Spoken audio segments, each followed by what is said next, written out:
Kompetensi sebagai lulusan farmasi dan contoh kasusnya. Menurut sumber yaitu Pharmaceutical Society of Berlin atau PSI pada tahun yang dikeluarkan pada tahun 2013 itu tuh ada 6 kompetensi seorang farmasis.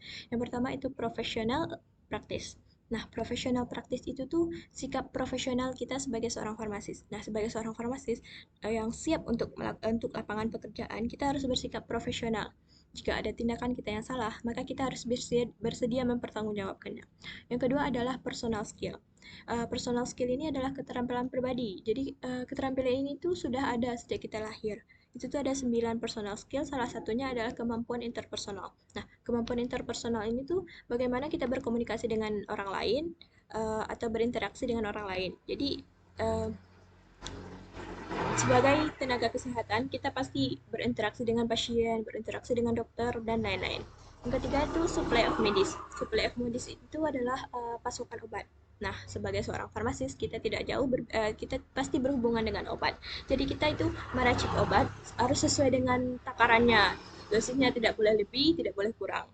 Terus yang keempat adalah public health. Public health itu adalah kesehatan masyarakat. Nah, sebagai tenaga kesehatan, kita harus bisa memberikan informasi-informasi terkait kesehatan kepada masyarakat dan khalayak umum. Yang kelima itu adalah safe and rational use medis. Jadi ini tuh adalah penggunaan obat yang aman.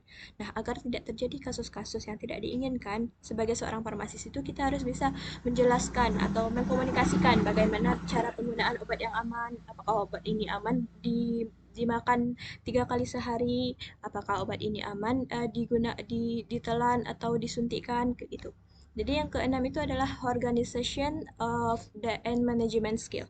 Nah, sebagai seorang farmasis kita juga harus bisa memanajemen waktu, memanajemen tempat kerja, memanajemen diri kita sendiri. Nah, contoh kasusnya itu adalah seorang pasien wanita yang berumur 51 tahun dengan gangguan mental, gangguan bipolar dan hipotinoid. Kemudian diberikan resep litium karbonat 150 mg per kapsul. Namun terjadi kesalahan. Pasien diberikan litium karbonat 300 mg per kapsul. Sehingga pasien tersebut mengalami diare selama 3 hari berturut-turut dan mengalami keracunan litium. Nah, pada kasus ini tuh berkaitan dengan 6 kompetensi tadi. Yang pertama itu adalah pasokan obatnya, supply of medisnya. Jadi ini tuh bisa jadi terjadi karena kesalahan seorang farmasis yang membuat obatnya dengan takaran yang berbeda atau kesalahan dalam membaca resep dokter. Yang kedua itu profesionalnya. Nah, kalau terjadi kasus seperti ini, sebagai seorang farmasis kita harus profesional. Apapun yang terjadi pada pasien ini, kita harus mempertanggungjawabkan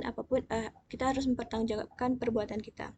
Nah, yang kedua itu tuh personal skill. Nah, pada kasus ini tuh seorang farmasis itu tuh kurang berkomunikasi, entah itu dengan dokternya. Seharusnya sebagai seorang farmasis jika salah resep maka harus dikomunikasikan dulu dengan dokter.